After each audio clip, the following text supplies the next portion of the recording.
Fellow libertarians, my name is Arvin Vohra. I want to first begin by thanking you for all the support you gave during this last campaign. For those of you who invited me on your podcasts, on your radio shows, on your video casts, to your state parties, to your debates, I want to thank you all for everything you've done for liberty. During my campaign, I pledged that if elected, I would pardon Julian Assange and Edward Snowden, two great whistleblowers.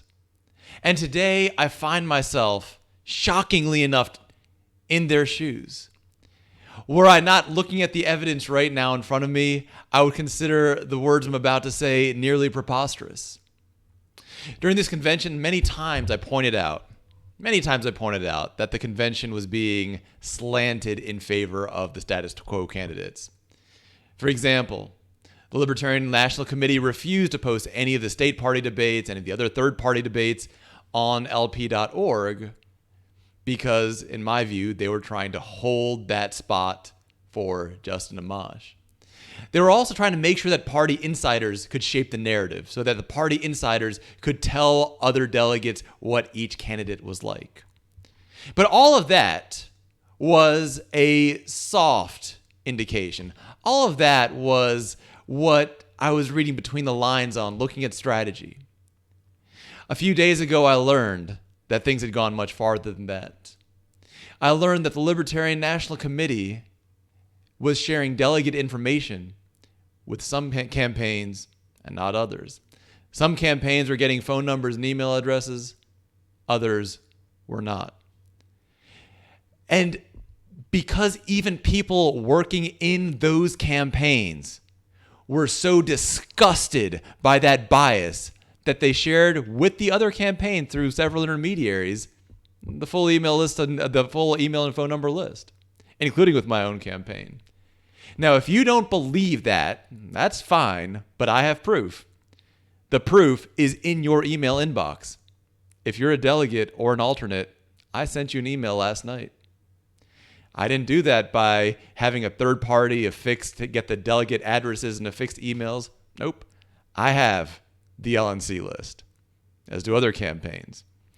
I wasn't the first to get it, and if you want to know who's the first to get it, I don't know. But here's how you can find out. See who's been calling you. See who's emailed you. If somebody has called you or emailed you, they probably have the delegate list. A few years ago, I argued that the NRA, I was arguing against the NRA.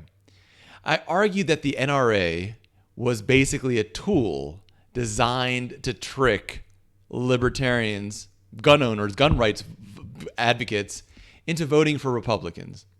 They take the most hardcore, passionate people who are naturally pro-gun rights or libertarian in their thinking and kind of trick them into voting Republican. It was easy at the time for me to see the mote in somebody else's eye rather than the log in our own eye. For the last several elections, the Libertarian Party has done exactly that. Tricked libertarians into voting for Republicans. They did that with Bob Barr. They did that with Gary Johnson. They did that with Gary Johnson again. And they would have done that this time with Justin Amash. He just didn't want you. The job of the Libertarian Party is to move culture, to move politics in a libertarian direction. And that's not an easy task. It requires backbone, force of will, willingness to challenge the other side on their most fundamental beliefs. I heard very early in my time in being active in the Libertarian Party, I heard this, that liberals make decisions based on emotion. Conservatives make decisions based on tradition, and libertarians make political decisions based on logic. And for a long time, I believed that until I got more into politics. I studied politics much more closely, was involved at the highest level of national politics. And today, if I was going to adjust that saying, here's what I would say. Liberals make decisions based on jealousy. You can see that with some of the college proposals, which are there not to make college cheaper, but to make the rich pay, Making college cheaper, of course, would be easy by ending all federal subsidies. But that's not their goal. Their goal is to punish people who've been successful. Their driving force is jealousy. And I know these are stereotypes, and I know there's many, many exceptions to any stereotype. But if I had to make a stereotype, I would say that liberals make decisions, political decisions, based on jealousy. Conservatives, if I had to say what they make decisions on, based on an inferiority complex. Jealousy and hatred of the ivory tower intellectuals cause people to cling to their ability to uphold traditions more staunchly, more rigidly than others. The more rigid the thought, the more it becomes a mark of pride, a differentiator between themselves and the people that they label as degenerate. But if I was going to say what libertarians make decisions based on, actual libertarians, not the theoretical libertarians, actual libertarians, I would say that it's social fear. Not logic. Social fear. Fear of social consequences. For all this time, we've been nominating respectable seeming candidates out of fear, not out of logic, because we're afraid of the social blowback. In 2008, when Dr. Ruert should have been the nominee, what were people afraid of? Well, Dr. Ruert argued that there should be no age of consent and also that child pornography should be legal. And people were afraid that we would be labeled as child pornographers. Well, unless you're actually a child pornographer, who cares? It's false. If somebody follows you around all day long, I'm going to guess that they're going to find out that you, like most people, are not a child pornographer. Now, Dr. Ruert wasn't arguing in favor of child pornography. I know that she opposed it just as strongly as I do, and just as strongly as you do. But every anarchist opposes every law. So we have to find other ways to fight the problems in society than laws. We have to find other solutions. And Dr. Ruert did propose other solutions to the problem of child pornography, to the problem of sexual predation. Those are problems that all anarchists recognize as problems. But we don't see those as laws. We don't want them to be laws. Early in my second term as vice chair, not because I was even terribly serious about it, but a delegate asked me to challenge, as an LNC member, to challenge the putting Bill Weld on our nomination ballot. And to oblige him, I did. But at that moment, I saw things start to change. At that moment, I started to see that there was an absolute establishment that I was fighting against. And as I got more into the Libertarian Party, as the party grew and as I became more influential, that establishment pushback became more and more significant. For example, during that same election, while my motion to remove Bill Weld from the ballot wasn't a very serious motion, when Bill Weld spoke against gun rights, I spoke in favor of gun rights, both as an official representative of the Libertarian Party, speaking in accordance with the platform, and as an individual. And when I did that, I saw again that pushback, that how dare I challenge the status quo? Because see, it's not what the Libertarian Party wants. We know, for example, that the same groups control the Democratic and Republican parties. The military-industrial complex controls both of them. And to many people, it's kind of puzzling. Well, how do they do that? Do they have some secret rule or something that they follow? No. When we say they control the parties, we say that they're the donors of the parties.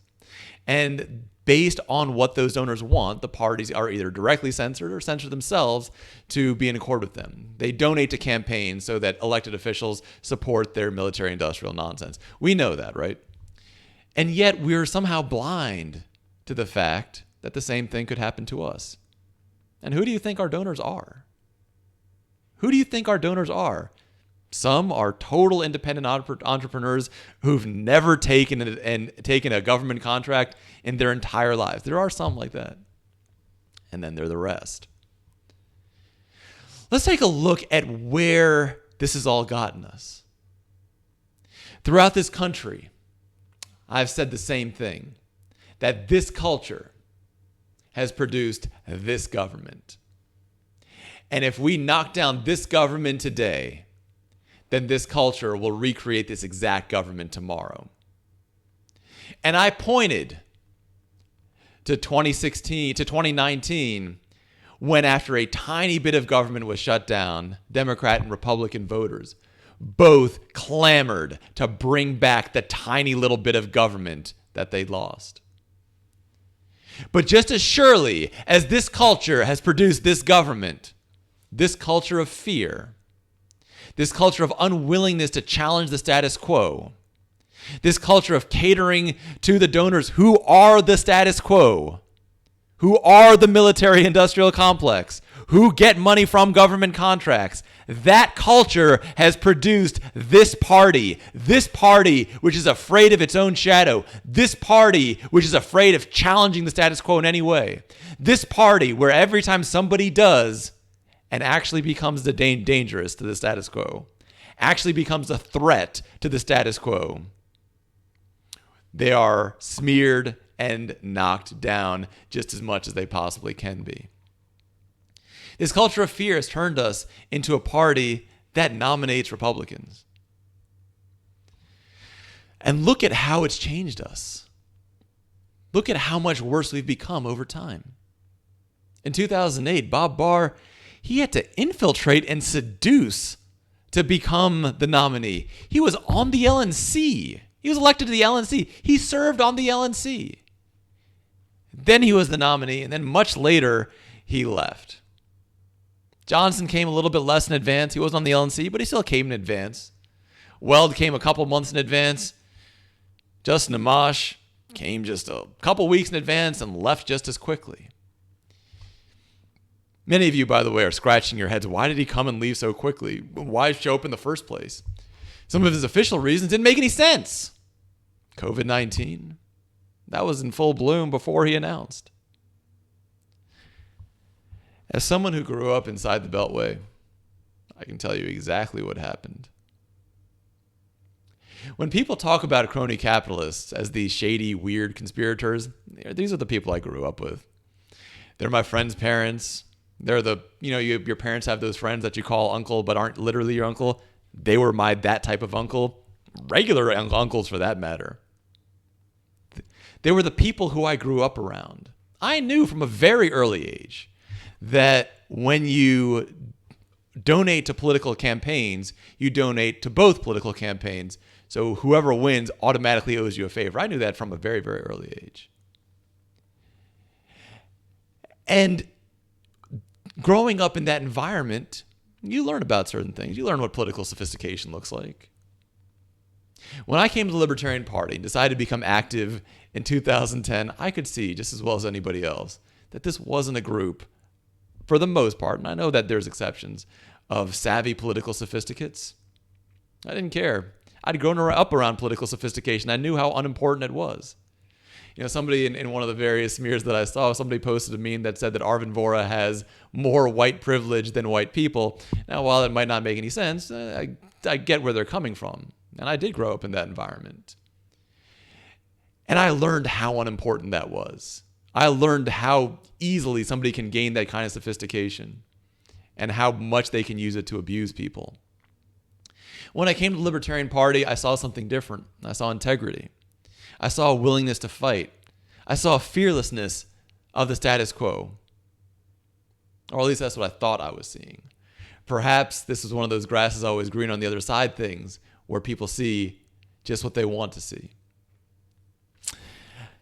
Fear makes you make bad decisions. Fear makes you cowardly. Fear makes you not take the opportunities that you need to take. One of the things that I'm going to be doing in this speech is telling you who I will be endorsing and supporting. I watched the Libertarian Party debate on Stossel that was moderated by John Stossel, and I was embarrassed by it. I was embarrassed to be called a libertarian when I watched that debate. Even when the questions were given in a way that it was nearly impossible to avoid, our own candidates managed to avoid them. I was shocked. John Stossel asked, what's the government's role in education? Nobody talked about abolishing public schools, abolishing government schools, getting rid of public schools. I would have taken any of those answers. Put it however you want to. The question was given right there. They didn't have to fight against anything else. They didn't have to redirect the conversation. They have to do all that stuff that you have to do in politics. They had to do none of that. And not a single candidate in that debate was able or willing to say abolish public schools when directly asked the question in a pro-libertarian, libertarian-friendly group. They were asked by John Stossel, not Anderson Cooper, John Stossel, the easiest person to say abolish government schools to in the entire media, and they couldn't do it. And that is unacceptable. So you ask me who I support, who I endorse. My second choice hasn't changed one bit, because I know for certain that if you ask Adam Kokesh whether or not we should keep public schools, he's going to say no. He's going to say, yeah, if a private group wants to organize and hire a teacher, by all means. And if a bunch of families want to get together and hire a teacher, by all means, go ahead. But does Adam support public schools? I know he doesn't. How do I know? I asked him. I asked him live on his own show. He answered. And granted, I'm maybe a little bit more anarchist than John Stossel, but I'm pretty sure, and now I don't have proof of this, but I'm pretty sure that if John Stossel asked Adam Kokesh if what he thought the government's role in education was, he would say it doesn't have one. And that's a bare minimum standard. My second choice is Adam Kokesh. Now, I'm not a delegate, I'm an alternate. But if I were a delegate, I would be voting for Adam Kokesh in the first round, in the second round, and just as long as I possibly could. But here's what happened with Amash. He came in, he saw where you guys were. There's not a group of savvy political sophisticates. If he'd first talked to people like Nick Sarwark and Larry Sharpe, he might have gotten the wrong idea of where our strengths lie. Our strength has never been political sophistication. Our strength has been courage. Without that courage, this movement is meaningless. Without that courage, what is the point of all of this? If we're not willing to fight the culture wars, what are we going to achieve? Here's what fear achieves. In Congress, passed unanimously, including with Justin Amash, was passed unanimously a law to fight the trafficking of child sex dolls. In other words, to fight the trafficking of dolls. An idiotic law, a law that diverts resources away from prosecuting actual child sex traffickers to dolls. It's a stupid law, and the only reason you would ever support that would be social fear. Fear that if you fought against that bill, you'd be given some kind of a bad name. Somebody would call you a name. You can't be called names. Don't waste your time with politics.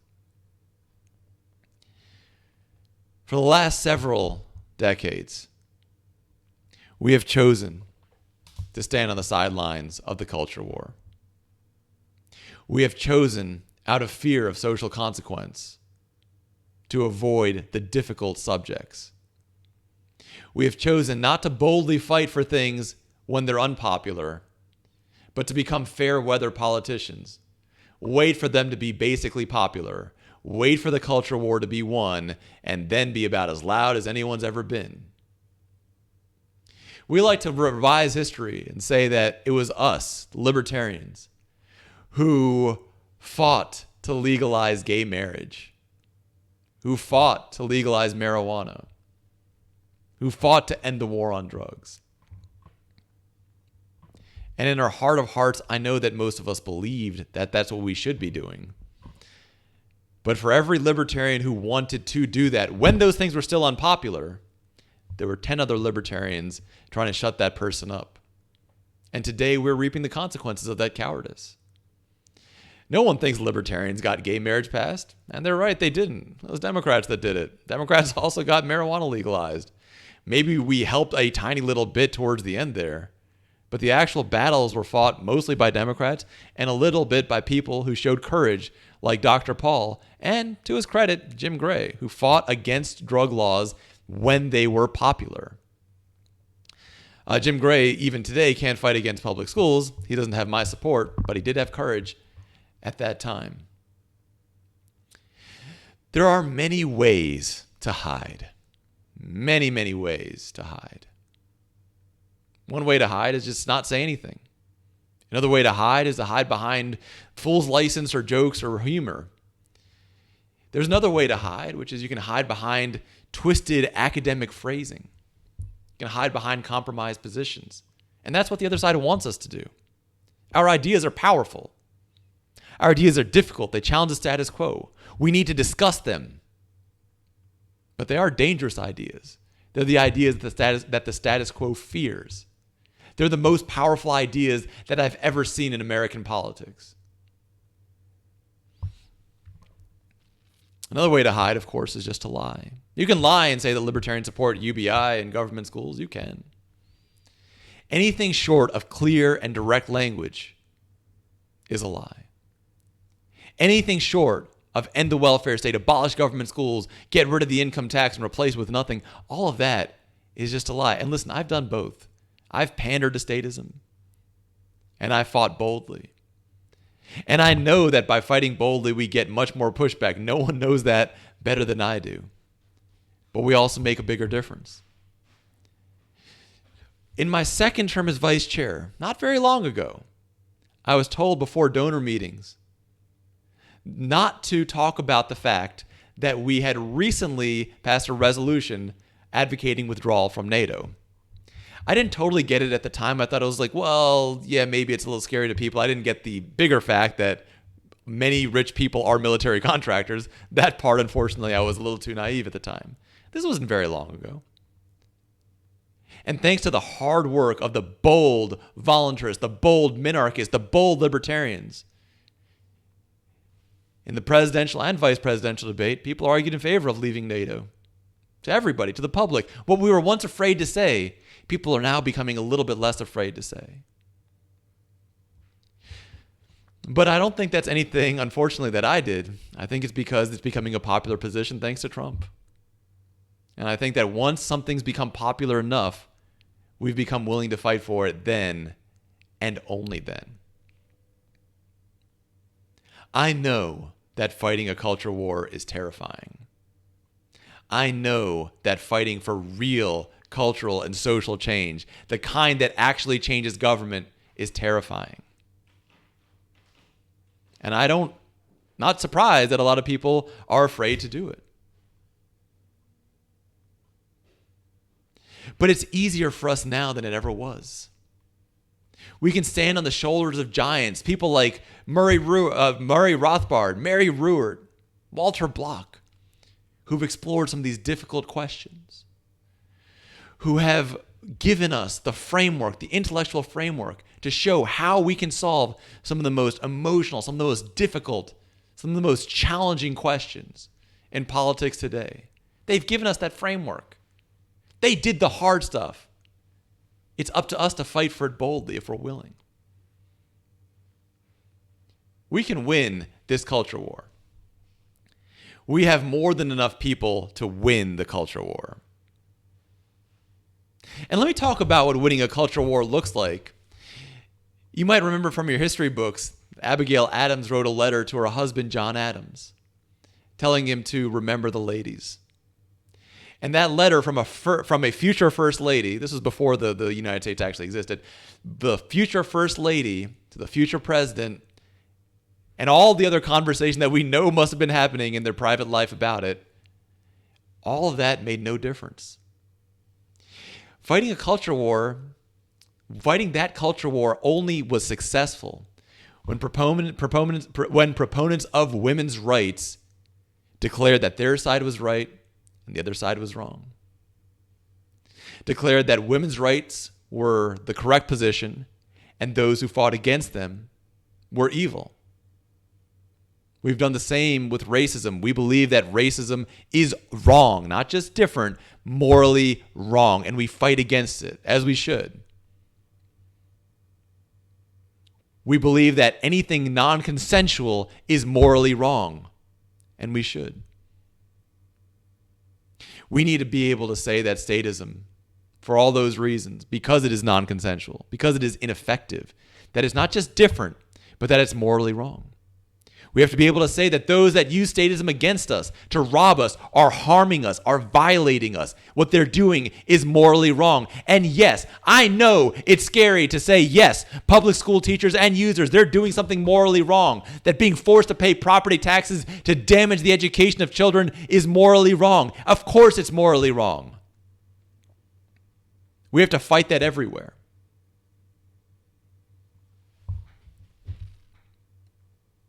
That's what a cultural war looks like. Cultural wars have been won in the past, but never easily, never politely, and never by turning yourself into an exact replica of the opposite side.